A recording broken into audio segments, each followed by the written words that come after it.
Originally a short story by Edgar Allan Poe, Mike Flanagan's 2023 Netflix adaptation turned it into a horror-themed takedown of the opioid crisis. But the bones of this story come from Edgar Allan Poe's 1839 masterpiece. A decaying mansion, a family plagued by madness, a sister buried alive, a house that literally collapses under the weight of its own corruption. It's gothic horror at its finest, atmospheric, psychological, and deeply, deeply unsettling. Well, buckle up, because the true story behind the House of Usher involves human trafficking, witch trials, bodies discovered in basements, and a generational curse built on the suffering of thousands. And just like in Poe's tale, this house eventually collapsed under the weight of its own sins. But unlike Poe's story, the family behind it got away with everything. Let's start with the story itself, because if you haven't seen the Mike Flanagan version or read Poe's original, you need to know what we're dealing with.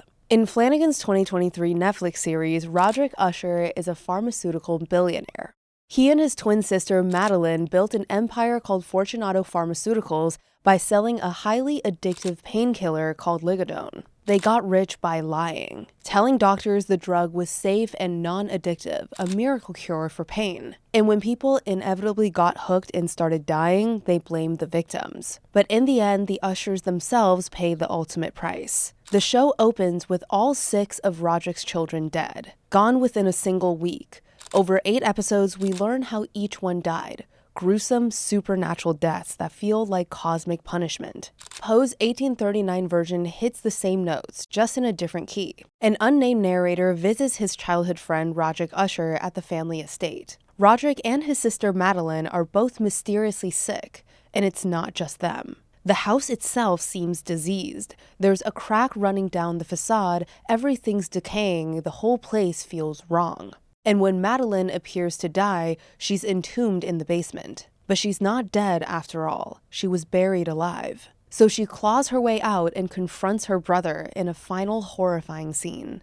Then the entire house collapses into the water that surrounds it, taking the last of the Usher bloodline with it. Both versions are about the same thing, a family consumed by its own corruption. A house that can't stand under the weight of generational sin. But here's what most people don't know. Edgar Allan Poe didn't invent the Usher family. They really existed. And they were horrible. To understand how Poe knew their story, we need to go back to the beginning. Born in Boston on January 19, 1809, Poe's childhood was marked by tragedy from the start. His father abandoned the family when Edgar was a baby. And his mother, an actress named Eliza Poe, died of tuberculosis when he was only 2 years old. He was taken in by John and Frances Allen, a wealthy tobacco merchant, and his wife who lived in Richmond, Virginia. They never formally adopted him, but he took their name, hence Edgar Allan Poe. The Allens gave him a comfortable life, but it was complicated. John Allen was cold, distant, and never quite accepted Edgar as a true son.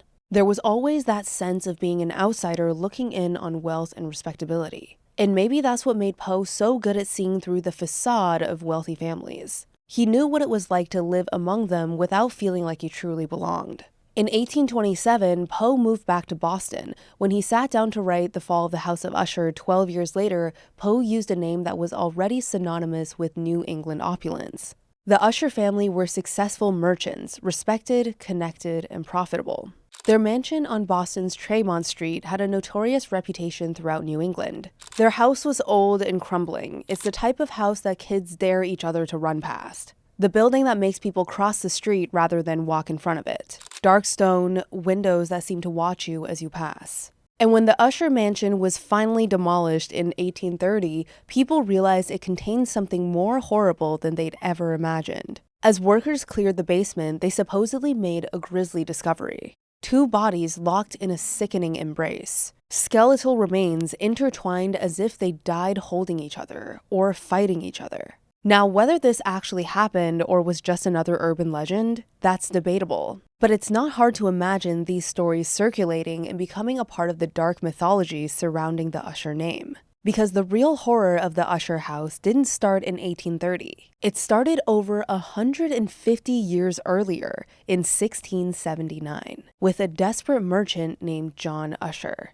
and a decision that would damn his family forever. John's father, Hezekiah Usher, ran one of Boston's most important bookshops in the late 1600s. And this wasn't just any bookshop, it was the bookshop, the place where Boston's elite came to get the latest imports from London. Religious texts, scientific treatises, the kind of books that marked you as educated and cultured. Hezekiah understood something crucial about the colonial world. Knowledge was power. And controlling who had access to that knowledge, even better. But Hezekiah's son, John, well, he had a different philosophy. John didn't think knowledge was power. He thought money was power. He didn't want to be just comfortable and well off. He wanted to have the kind of wealth where your name carried weight, where doors opened before you even had to knock. So John got into shipping, and for a while business was good. He was trading tobacco, corn, timber, rum, all the staples of colonial commerce. He built a reputation as a sharp businessman. He also married well to the daughter of John Saffin, another successful merchant. Between the two families, they controlled a significant portion of Boston's maritime trade.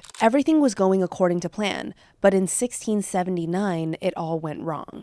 One of John Usher's ships set sail for Spain, loaded with cargo. It was supposed to be a profitable voyage to sell the American goods in Spanish ports, then buy European products to bring back, making money on both ends of the journey. But the voyage was cursed from the start. During the journey, the ship was damaged in a storm. Not enough to sink, but water got into the cargo hold and the goods started to spoil. Then when the ship finally limped into port in Spain, the merchants discovered there wasn't actually a market for their products. Nobody wanted American tobacco. They had too much already. The corn, rotting and worthless. The timber, couldn't give it away. John Usher was staring down financial ruin. He'd borrowed money to finance the voyage, and he had debts to pay. Other merchants were circling, ready to snatch up his remaining ships and assets if he showed any weakness. Now, most people in the situation would cut their losses. Maybe downsize a bit, sell off a ship or two, rebuild slowly and carefully. But John Usher wasn't most people. He saw a different path forward,